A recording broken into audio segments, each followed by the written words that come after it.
একাদশ পর্ব। গুরুচরণের ভাঙা দেহ মুঙ্গেরের জলহাওয়াতে আর জোড়া লাগিল না। বৎসরখানেক পরেই তিনি দুঃখের বোঝা নামাইয়া দিয়া চলিয়া গেলেন। গিরিন যথার্থই তাহাকে অতিশয় ভালোবাসিয়াছিল এবং শেষ দিন পর্যন্ত তাহার যথাসাধ্য করিয়াছিল।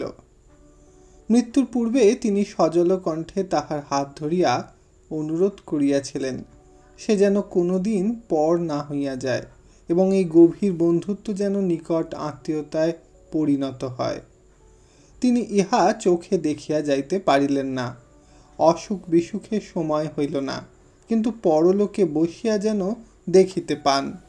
গিরিন তখন সানন্দে এবং সর্বান্তঃকরণে প্রতিশ্রুত হইয়াছিল। গুরুচরণের কলিকাতার বাটিতে যে ভাড়াটিয়া ছিল তাহার মুখে ভুবনেশ্বরী মধ্যে মধ্যে সংবাদ পাইতেন। গুরুচরণের মৃত্যু সংবাদ তাহারাই দিয়াছিল। তাহার পর এ বাড়িতে গুরুতর দুর্ঘটনা ঘটিল।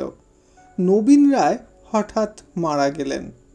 ভুবনেশ্বরী শোকে দুঃখে পাগলের মতো হইয়া বড় বধূর হাতে সংসার সঁপিয়া দিয়া কাশী চলিয়া গেলেন।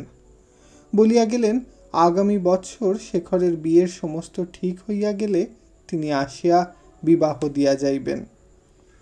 বিবাহের সম্বন্ধ নবীন রায় নিজেই স্থির করিয়াছিলেন এবং পূর্বেই হইয়া যাইত, শুধু তাহার মৃত্যু হওয়াতেই 1 বৎসর স্থগিত ছিল। কন্যাপক্ষের আর বিলম্ব করা চলে না, তাই তাহারা কাল আসিয়া আশীর্বাদ করিয়া গিয়াছিল। এই মাসেই বিবাহ। আজ শেখর জননীকে আনিতে যাইবার উদ্যোগ করিতেছিল। আলমারি হইতে জিনিসপত্র নামাইয়া তোরঙ্গ সাজাইতে গিয়া অনেক দিন পরে তাহার ললিতার কথা মনে পড়িল। সব সেই করিত।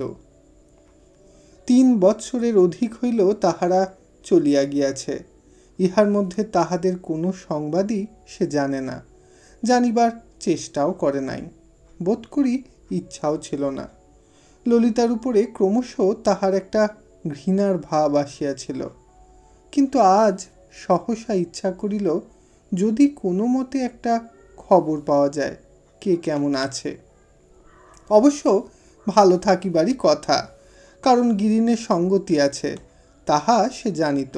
তথাপি সে শুনিতে ইচ্ছা করে কবে বিবাহ হইয়াছে, তাহার কাছে কেমন আছে এই সব। ও বাড়ির ভাড়াটিয়ারাও আর নাই। মাস 2 হইল বাড়ি খালি করিয়া চলিয়া গিয়াছে। শেখর একবার ভাবিল চারুর বাপকে গিয়া জিজ্ঞাসা করিবে, কারণ তাহারা গিরিনের সংবাদ নিশ্চয়ই রাখেন।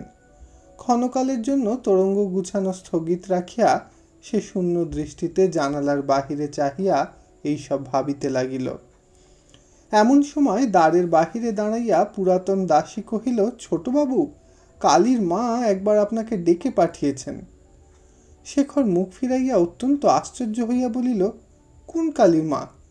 দাসী হাত দিয়া গুরুচরণের বাড়িটা দেখাইয়া বলিল, আমাদের কালীর মা ছোটবাবু, তাঁরা কাল রাত্রিরে ফিরে এসেছেন যে। চলো যাচ্ছি বলিয়া সে তৎক্ষণাৎ নামিয়া গেল। তখন বেলা পড়িয়া আসিতেছিল। সে বাড়িতে পা দিতেই বুক ভাঙা কান্নার রোল উঠিল। বিধবা বেশধারিণী গুরুচরণের স্ত্রীর কাছে গিয়া সে মাটিতেই বসিয়া পড়িল এবং কোঁচার খুঁট দিয়া নিঃশব্দে চোখ মুছিতে লাগিল। শুধু গুরুচরণের জন্য নহে, সে নিজের পিতার শোকেও আর একবার অভিভূত হইয়া পড়িল। সন্ধ্যা হইলে ললিতা আলো জ্বালিয়া দিয়া গেল। দূর হইতে গলায় আঁচল দিয়া তাহাকে প্রণাম করিল এবং ক্ষণকাল অপেক্ষা করিয়া ধীরে ধীরে চলিয়া গেল। শেখর 7-10 বর্ষিয়া পরস্ত্রীর পানে চোখ তুলিয়া চাহিতে বা ডাকিয়া কথা কহিতে পারিল না। তথাপি আর চোখে যতটা সে দেখিতে পাইয়াছিল, মনে হইল ললিতা যেন আরো বড় হইয়াছে এবং অত্যন্ত কৃশ হইয়া গিয়াছে। অনেক কান্নাকাটির পরে গুরুচরণের বিধবা যাহা বলিলেন তাহার মর্ম এই যে এই বাড়িটা তিনি বিক্রয় করিয়া মুঙ্গেরে জামাইয়ের আশ্রয় থাকিবেন, এই তাঁর ইচ্ছা।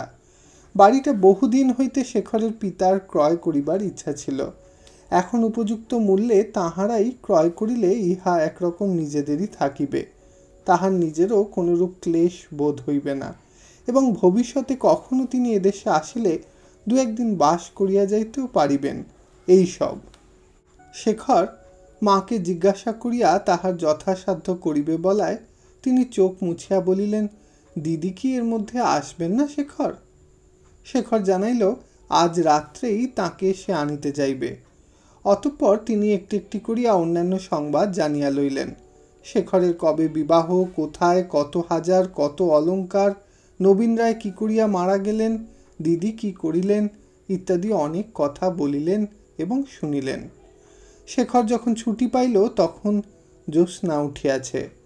এই সময় গিরীন্দ্র উপর হইতে নামিয়া বোধ করি তাহার দিদির বাটিতে গেল। গুরুচরণের বিধবা দেখিতে পাইয়া প্রশ্ন করিলেন, আমার জামাইয়ের সঙ্গে তোমার আলাপ নেই শেখরনাথ?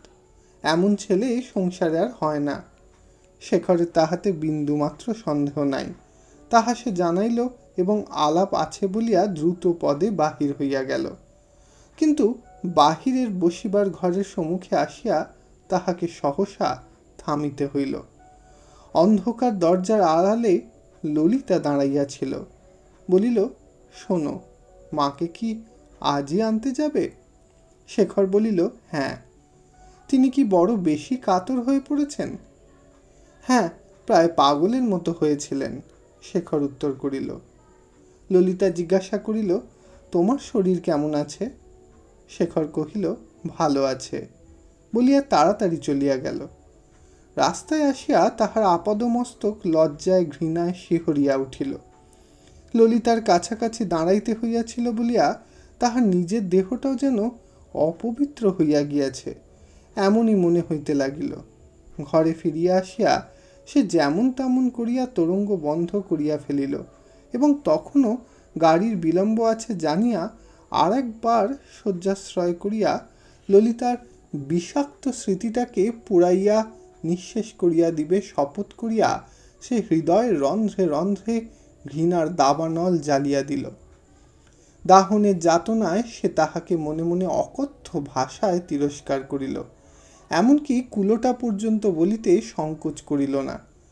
তখন কথায় কথায় গুরুচরণের স্ত্রী বলিয়াছিলেন, এ তো সুখের বিয়ে নয়। তাই শেষ পর্যন্ত কারো মনে ছিল না, নইলে ললিতা তখন তোমাদের সকলকেই সংবাদ দিতে বলেছিল। ললিতার এই স্পর্ধাটা যেন সমস্ত আগুনের উপরেও শিখা বিস্তার করিয়া প্রজ্বলিত হইতে লাগিল। ইতি পরিণীতা উপন্যাসের 11 পর্ব সমাপ্ত হইল। ধন্যবাদ।